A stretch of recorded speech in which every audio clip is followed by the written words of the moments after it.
so byagenze bite rero amaze gukubita biriya bintu hanze yego base wabo ubwo ni base wabo wa Fari Antifari yego bahise bamuhamagara amubwira ati please siba bino bintu bikureho umwana arabananira ati simbikuraho aravuga ngo simbikuraho kubera ikizungu cinshi urumva mu mutwe. one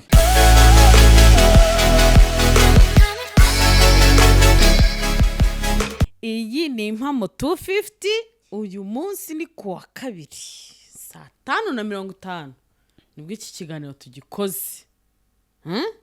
Uyu munsi naje ari njye munyamakuru uri inyuma ya kamera nabazaniye umusesenguzi wanyu mwemera Faustin kwaye kazi. Nzoite man ndananiwe kazi kabaye ryana ndakaraye.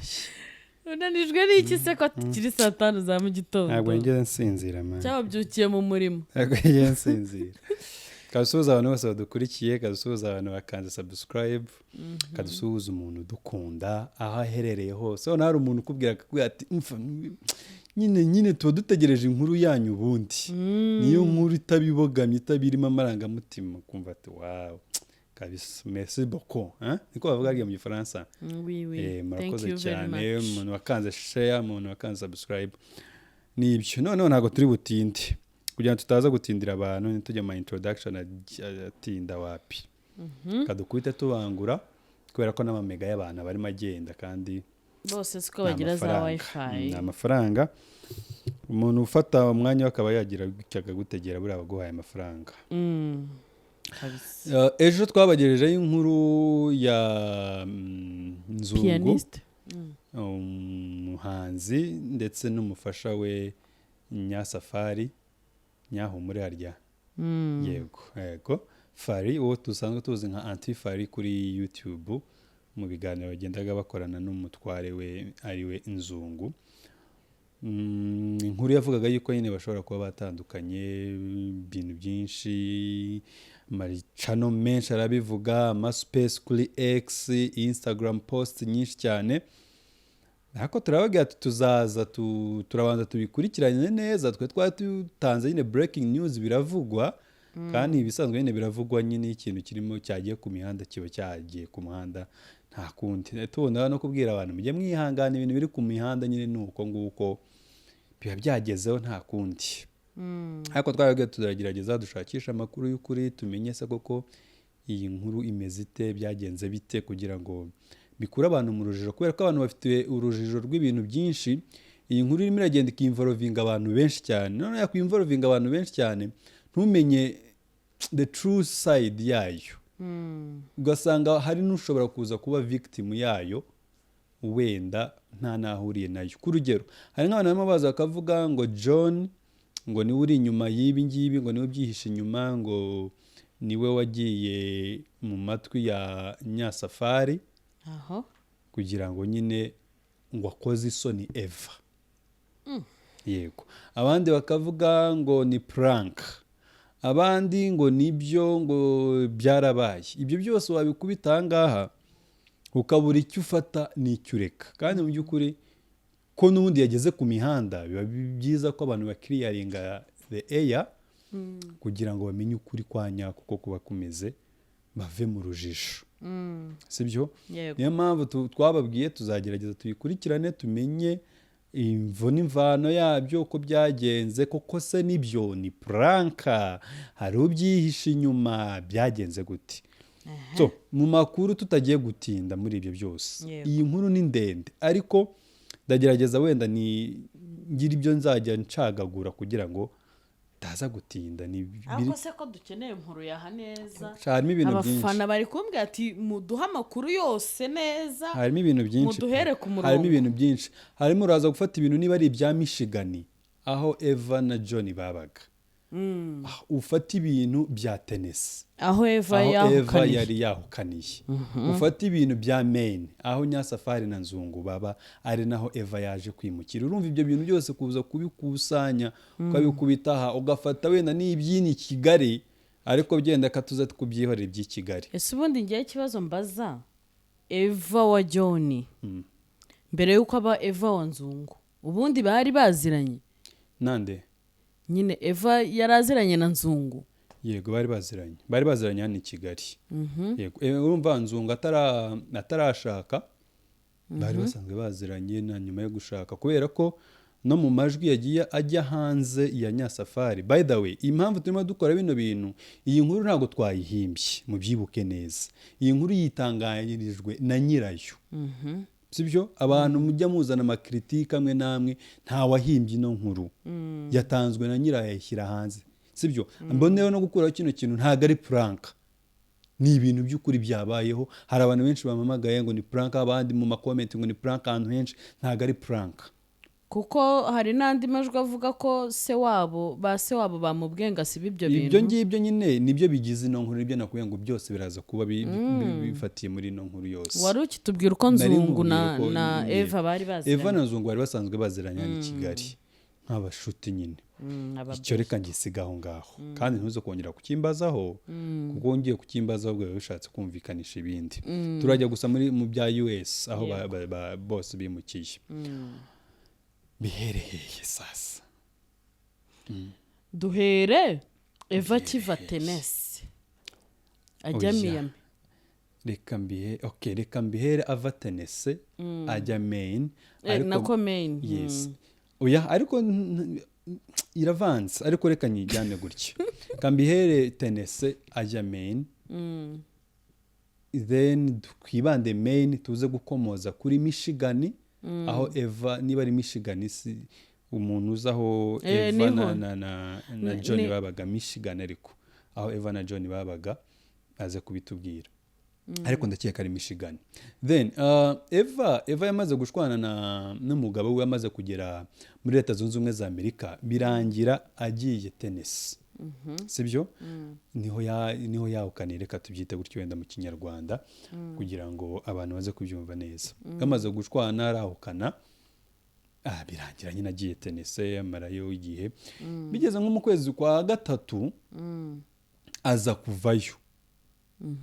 Cyangwa mu mpera kwa gatatu. Mu kwezi kwa gatatu aza kuvayo ajya muri Maine. Ariho yimukiye, agenda ari umuntu mushyashya nyine hariya. Ako kambe ngasize aho ngaho, ndaza kukagaruka wenda nyuma. Then birangije ageze Maine, niho Fari na Nzungu batuye Portland, Maine. Bari basanzwe ari abantu babanye neza, ndavuga Fari n'umugabo wiwe na Nzungu, ku buryo bajyaga nyine batuzanya amatelefone, kuchatinga, kwa kundi umuntu abazi password z'undi, bene ibyo byose nk'uko nguko.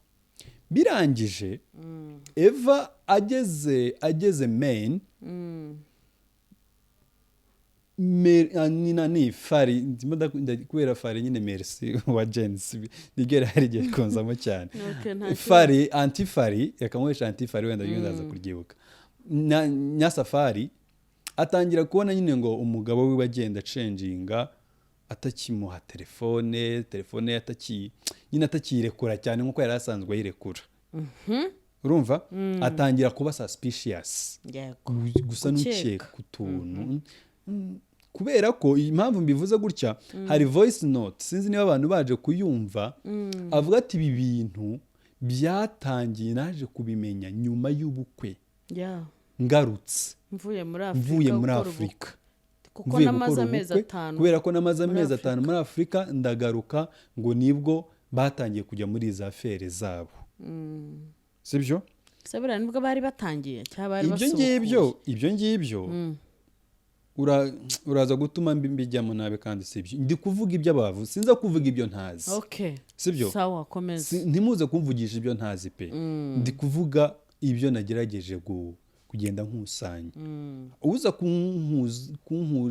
gutuma mvuga ako ntazi, sana kuri abo mpemukiye rwose. Yego.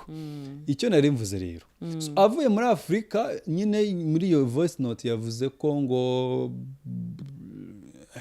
ageze muri Amerika nibwo bariya basigaye muri Afurika, kuko urabizi Eva yari akiri hano muri Afurika i Kigali, Nzungu nawe akiri hano Afurika i Kigali, nibwo batangiye kugira ibyo bagira. Noneho aho bihurira rero n'ibi ngibi bya Maine, eva ageze Maine ariho bariya batuye yego fari antifari asanzwe azi aya makuru yize afere zabo ko zisanzwe zishobora kuba zihari uri kubyumva atangira nawe kuba suspicious atangira gususpectinga umuntu wajya guma telefone none ndi kubona ari kuyinyuma amapassword ayifata akikanga yego atangira kuba nyine ubyumva nawe iperereza atangira kuzamo akantu atangira iperereza nuko ikintu yaje gukora rero aho ibintu byaje gukomerera ari naho nzungu bamucanzemo ikarita ntiyamenya niba ari iturufu bamushyizemo cyangwa ari bwana kumva ntiyamenya niba ari umuzungu bamutayemo cyangwa ari bwana umwana w'umunyamerika wibuke kuri uwo mwana ni umwana w'imyaka 3 nibwo yageze muri Amerika afite imyaka 3 bivuga ngo ubwenge bwose ni umuzungu muri mind mu mikorere buri kimwe cyose aza gukora ahuza telefone yiwe n'iy'umugabo murabyumva amaze guhuza telefone n'iy'umugabo aragenda afata ama GPS aratrackinga arabihuza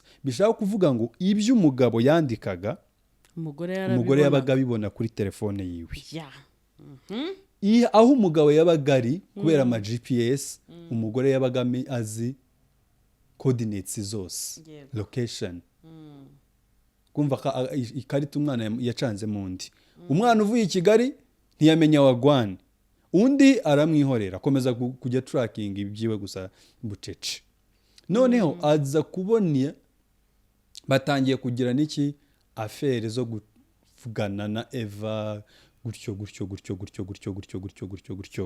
biza kugera igihe nyine abantu bajya muri afere za nyazo birangije abajya muri afere za nyazo umwana arimo arabibona amacati ari kuyabona buri kimwe ari kukibona yego noneho kugeza igihe nyine umusista yabwiye undi ati rero hano ngiye meni simpamenyereye wowe uzaze ugire gute tugire nyine aho duhurira wowe uzi undi aramubwira ati ntaribi ngewe nzaza nkuyobore gutyo uko message igenda ikagera kuri antifari yego kubyumva biza kugera igihe kumva nzungu aza guhamagara umugore amuhamagara amubwira ati hari ahantu nagiye gucuranga kubyumva kubera ko asanzwe ari umucuranzi hari ahantu nagiye gucuranga ndarara kubera ko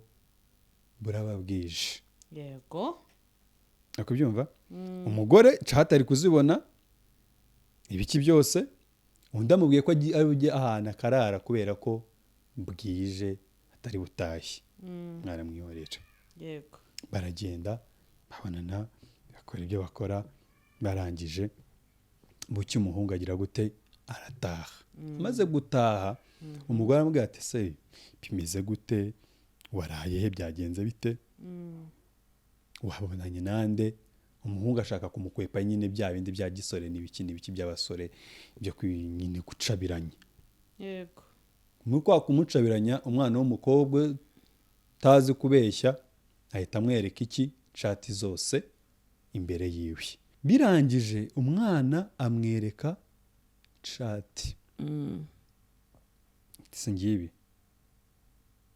singizi locations ma GPS singaho waraye singuyiwe mwari kumwe umujene agwa mu kantu kubyumva aho ngaho nawe urabyumva aho rero niho byahise bisa nibigira gute connection zisa nizikatitse uri kubyumva birangije gukatika ari nacyo nshaka kuza gukuramo abantu urujijo ntabwo baraye batandukanye rino joro oya icyo cyo babanze ntabwo batandukanye rino joro twabonye voice note n'ibiki oya byari bimaze iminsi biri gukekwa ko bishobora kuba byarabaye nk'icyumweru gishize cyabanjirije iki ngiki twatangiye cyangwa bikaba byarabaye mbere yaho yego impamvu mbivuze ni iki ni ukubera ko ku cyumweru bagiye mu materaniro bisanzwe ariho nza kuza kugusubirizamo cya kintu bavuze cy'imiryango. Ku cyumweru bagiye mu materaniro bisanzwe, imiryango, inzungu aracuranga gutyo bisanzwe, amateraniro bararangira, baramubiwe n'ibiki byose, uri kubyumva, barataha. Aho ari ku cyumweru, ariko bivuga ngo ku cyumweru ntabwo aribwo bigeze bashwana, si ntabwo banashwanyije, ahubwo ni kwa kundi ikintu kiba cyarabaye umuntu akagerageza kugipfukapfuka, wenda kuba cyihoreye, wenda aracyafite kuba yabaye heartbroken, ibintu nk'ibyo ngibyo gutyo. Aho ku cyumweru rero ariho nshaka guhita nzaniramo inkuru ya Michigan ya Eva na John. Ari naho abantu barimo bavuga ngo John ngo niwe uri inyuma ngo yo kuvuga ngo abwire Antifari ngo ko hari affaire inzungu agirana na Eva kugira ngo abateranye bose ngo abashyire hanze. Oya, none si ukiri aho ngaho John yaba agishaka iki kuri Eva? Ibyabo byarangiye. Nibyo ngiye kugusobanurira, sibyo? Ibyo yo kuvuga ngo yaba agishaka iki kuri Eva ni nko kuvuga ngo nyine nawe amuteze isi, amwihimureho nk'ibyo ngibyo.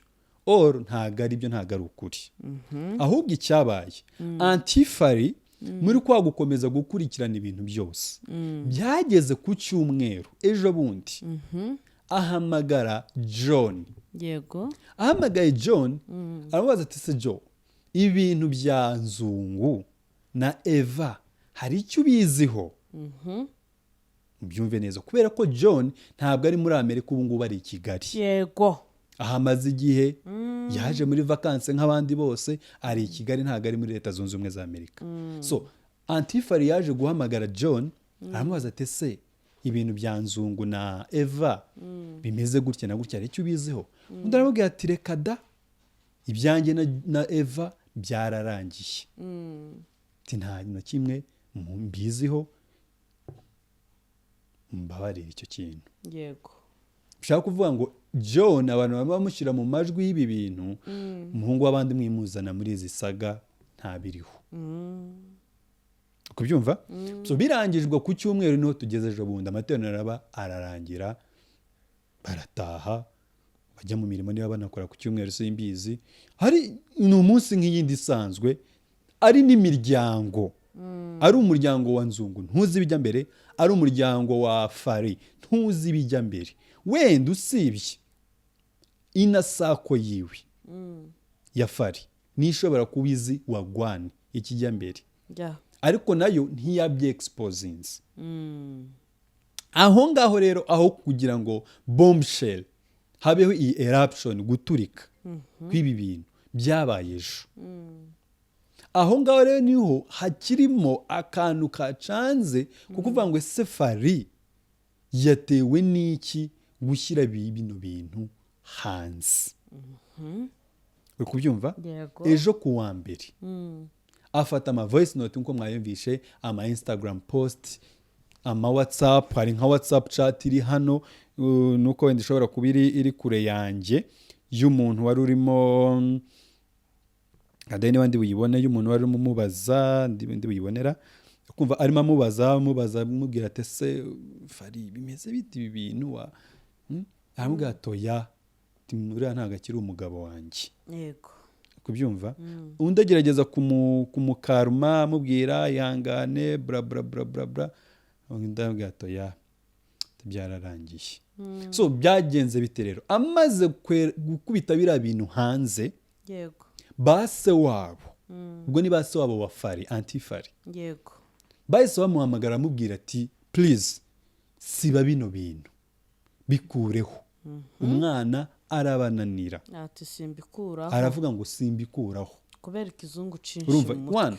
Umwana ni umuzungu mu mutwe, ni umwana wageze muri Amerika afite imyaka 3, kuza kumuzana ya mico yacu y'ikinyamurenge y'ikinyarwanda ngo ni ukuzubakwa, ngo guhishira n'ibiki. Abari abana bafite mentalite y'abazungu.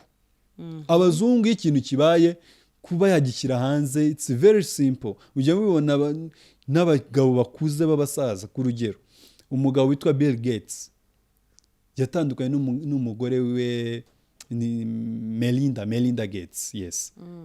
Nibo bonyine biyandikiye itangazo bavuga ati twatandukanye ariko dukeneye privacy yacu.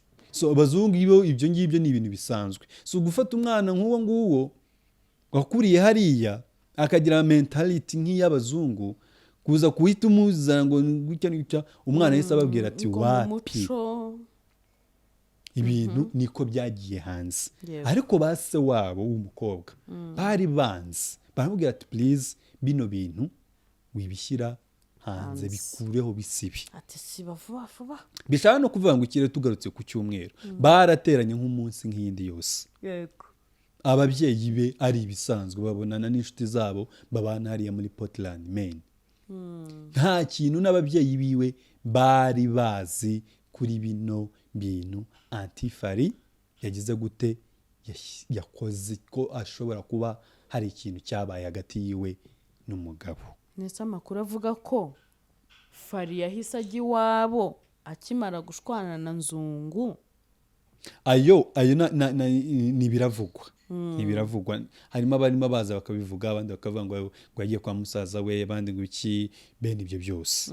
Izo ni za biravugwa sibyo. Niyo mpamvu navuze ngo ntabwo n'undi buze kuza kujya muri za biravugwa zose kubera ko ugiye kuri za biravugwa waza ugakubitamo n'iza Kimironko waza ugakubitamo n'izo muri Gen Z byose ariko si ngombwa muri aka kanya mu by'ukuri. Yego. uri kubyumva. So nuko niko byagenze. Umwana baramubujije ati wishyira bino bintu bihanze arabananira.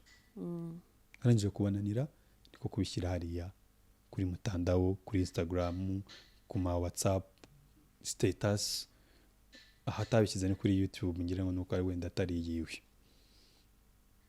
Ngira ngo ibintu muri kubyumva byagenze.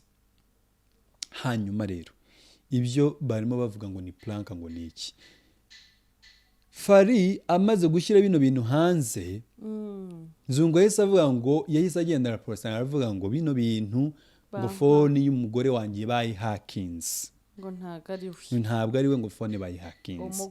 Umugore ahita yirukanka neza cyane ati ahubwo noneho kankoreshe voice note mwoza amaposti niko kadukonfaminze mwoza amaposti murayanze ngo bampakinze. Okay, kankore voice note ijwi ryanjye ntimurizi mbahe SSS number social security number yaho kugira ngo mwemere ko ari njyewe muri iyi voice note ngira ngo mwabyumvise. So ahita afata ino voice note kugira ngo noneho ahamirize abantu abemeze yuko ari nde ari we nyir'ubwite wagize gute ese wakongera ukayidukina ko ari umuntu ushobora kuba tumvise ikiganiro ajye ku kiganiro cya mbere ajye ku cya mbere yumve ahantu kagitangira ntago ndi bisubizemo ajye ku kiganiro cyabanje cya breaking arayaza kuyumva.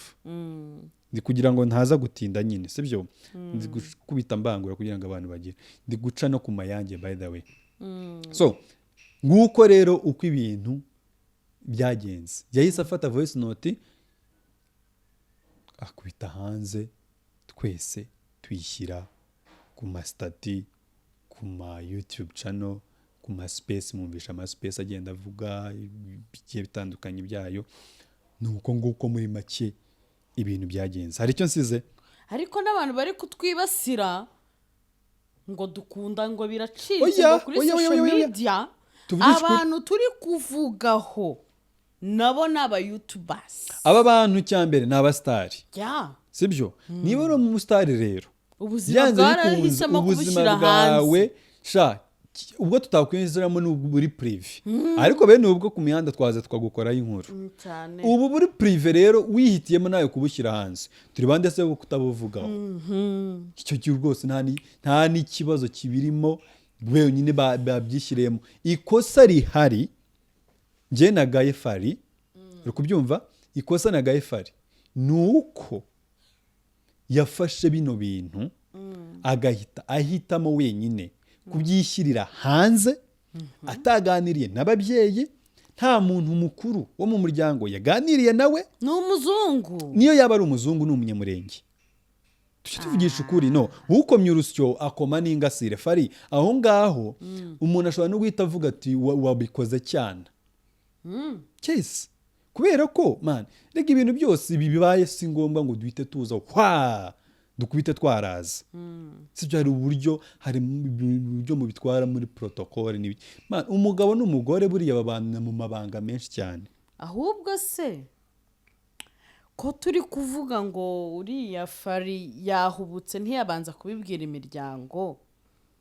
ese ubundi bwo nubwo atabibwiye imiryango Fari ubu ntabwo mwasubirana koko ko imiryango ari cyo ishinzwe nicyo rero nicyo nari ngiye kuvugaho sibyo ngira ngo naze no gusoza Fari ahantu yahubukiye ni ukuvuga ngo ahita yihuta avuge yuko umugabo wiwe batakiri kumwe man hari ahantu wari nugendamo gake gake yes I feel your pain ndumva ububabare ufite n'uburibwe kandi siko naje gusanga dufitanye n'amasano kubona ahantu we uri kubyumva ndumva uburibwe n'ububabare ushobora kuba wari mucamo muri icyo gihe ariko kandi wari kubanza ukareba n'abajyanama maybe cyangwa ukareba n'ababyeyi ukababwira ati kino kintu cyambayeho ni gutya na gutya na gutya na gutya na gutya ababyeyi nabo bakagerageza counseling bakagerageza kugerageza uko batunganya ikintu neza kitari hamwe ba nyirarume usibye n'icyo ngicyo ye kabone niyo mwatandukana ariko mugatandukana bidasakuje kuko si bo ba mbere baba batandukanye icyo cyo wenda tube kiriya kuri cyo kubera ko n'iki kintu amushinja nka hano dutuye ni kimwe mu mpamvu z'ibanze nk'eshatu ngire ngo zishobora gutuma umuntu asaba agatanya divorce bakayimuha ntiyatubwiye ko azaza gusinya se guca inyuma uwo mwashakanye direct uragenda ugafayiringa kesi gatanya ukayihabwa ikindi ni ukuvuga ngo kuba umugabo cyangwa umwe mu bashakanye amaze amezi arenga 12 atagera mu rugo buriya abantu bagiye gukora ngo bagiye gupagasa mudataha amezi 12 agashira nta mpamvu n'ibiki ushobora gusanga umwe muri mwebwe yahise agenda akavuga ati umugabo yarantaye cyangwa umugore yarantaye aho ngaho amategeko agakurikizwa yes abantu irifo kubanza kujya basobanukirwa n'ibintu ukuntu bigenda by the way nibajya gukora amezi 6 babanze bataha Fari ako kantu wenda gashobora kuba yarahuye n'iyo pain n'iyo depression n'ako gahinda kubera ko na ka voice note kandi kaje asa n'urimo yihanangiriza ese buriya ni mukeba we ego asa n'urimo yihanangiriza mukeba we ati urugo rwanjye nta kintu ngushakaho bishaka kuvuga ngo ibi bintu ntabwo yari abizi uyu munsi yari yabimenye mbere sibyo ntabwo ari ejo yamwihanangirije byanze bikunze yarimo amwihanangiriza mbere y'ejo cyangwa se mu minsi yashize ariko Fari nyine kariya kantu karamwisobye ikindi rero abagabo kuri Nzungu nawe tumugarukeho Nzungu you have stumbled wanyereye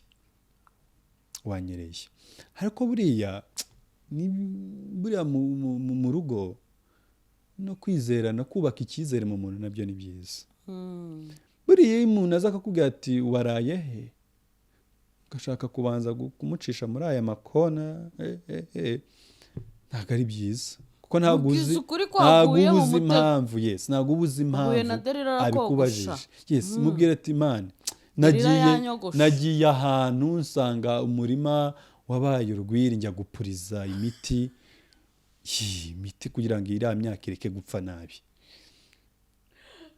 sibyo aho ngaho ashobora kuvuga ati nk'umuhinzi mworozi birashobora kumvikana yego sibyo ariko kubanza kumucisha urabona naciye ikibungo nzamuka Gatuna ikibungo na Gatuna bihuriye manuka Nyagatare sibyo so ilifo kuba umunyakuri nawe wanyereye ukavuga ati ahantu ntanyereye nagenze nabi kugira ngo ibintu birusheho kugenda neza uko umuntu ushobora kumubwiza ukuri rega bavuga ngo ukuri ntikwica ukuri ntikwica umutumirano bishaka kuvuga ngo Nzungu hariya ahantu ukuri ntikwica umutumirano ukuri ntikwica umutumirano mu yandi magambo ubu umubwije ukuri nta kintu yaba haragutahana tukandi agakira neza akaguma ari muzima. So nzungu hari uba wavugishije ukuri ukareka kugira utuntu twinshi kubera ko hari story nk'iyo ngiyo umujene nawe byagenze gutyo umugore we aravuga ati nyabuneka umugore wawe umuhungu ntagira gutya buke aza kumutega kamera arayahidinga ahantu bya bintu biza kuba impamo umujene aza kubona umujene aza kubona nyine ukuntu umusista nyine umugore we ajya yinjirana undi muntu mu nzu umugabo yagiye gukora urabizi ko bakora nyine mu mashift agiye atandukanye. So nzungu nawe ntabwo ari nk'umuntu nyine uri guilty wari kutuvuga ati sheri you know what nagenze nabi please I'm very sorry gutya na gutya never know igihe umwana ari kukumva kandi akakumva akakubabarira kandi Nyasafari yari afite kubaka ngo yari afite kuzabyara abana benshi ni nakana kari honest rwose mu myaka 3 kifite abana babiri kana kari honest urumva kari gafite gahunda yo kubyara gusa nanone ntibirarangira kubera ko urugo ni urugo ntago twabifuriza gusenya none muri ubu buryo yes byagiye baracyana afite imyaka mike y'urushako biroroshye cyane kwiyunga nta kidasanzwe kuba mwacwanye please mushake inzira mu habeho reconciliation habeho ubwiyunge habeho kugaruka nzungu usaba imbabazi niba warabikoze uri guilty Nyasafari yes warababajwe ariko nanone utanga imbabazi mwubaka umuryango wanyu mani mwubaka umuryango wanyu aba bana banyu bakeneye uburere bwanyu mwese umwe navuga ngo agiye gutandukana n'undi umwe arajya kuri child support kandi record ntaho zizajyaga n'abana bazazumva man internet never forgets iyi internet ni mbi cyane ibintu tuvugira ahangane mu myaka 40 dushobora kuzabisanga ahangaha so mugende mwiyunge please nicyo twifuza hanyuma abantu muri bla bla bla bla bla bla bla bla bla bla shano kuri kwimana do nta kindi muri busange kirenze iki ngiki abantu bavuga bashaka ngo nzungu ngo nanabivuzeyo ngo ni John ngo oya mwizana John muri yisaga mwizana John muri yisaga John yibereye i Kigali mu mavakansi yiwe kandi umunyamihanda kubyumva bamaze kujya ku binyamakuru bitandukanye ati ntacyo mbiziho rwose please sinamutumye no kujya kuvuga ngo murashaka ngo ukundi kuri ese ukuri kurenza uko Fari yavuze ni ukuhe mu by'ukuri ari kubeshyera nzungu ngo bigende biti dukunda mushene ari kubeshyera nzungu se ngo bigende biti yamuhararutse se kuko akeneye undi mugabo prank atashize kuri kamera se ngahita azavuga ati it's a prank oya sibyo hari ibintu bimwe abantu bavuga ukumva nyine harimo no gusesereza ahubwo umuntu ngo Fari ngo yafushye adafuhatse ni umugabo we atamufuhira se afite ubwo burenganzira 100% ngo Fari ngo sinzi undi muntu wavuze ngo nyine ngo nuguharabika ngo Eva ngo n'abantu ngo bamugiye mu matwi ngo ariko Eva naragowe nanjye ngamabi yose abantu bamugiye mu matwi aho baramubwira ngo ajye gusebya umugabo we yabyungukemo ikiza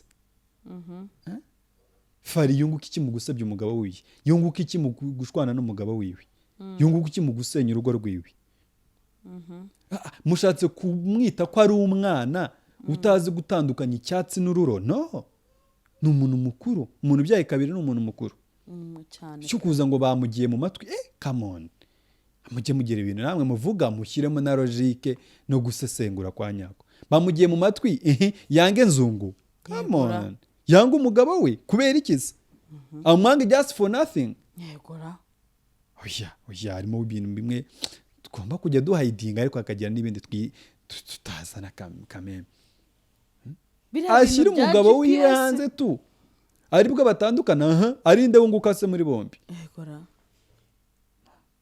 so ni ibyo GPS rero nge nari nkazi ku bazungu nkabona mu mafilime gusa birakora hari uburyo umuntu w'umujene yose akaguhakinga phone yawe akayihuza n'iyiwe akajya agukurikirana bya nyabyo.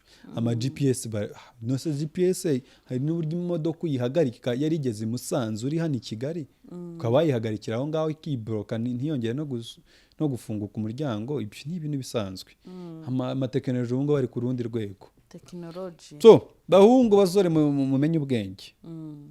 Bantu barimo mujya muri Amerika mugende mugize bimwe musiga kamvuga imbyite gutyo, sibyo? Hanyuma mwubaka ingo zanyu. Bye bye, ndasoje.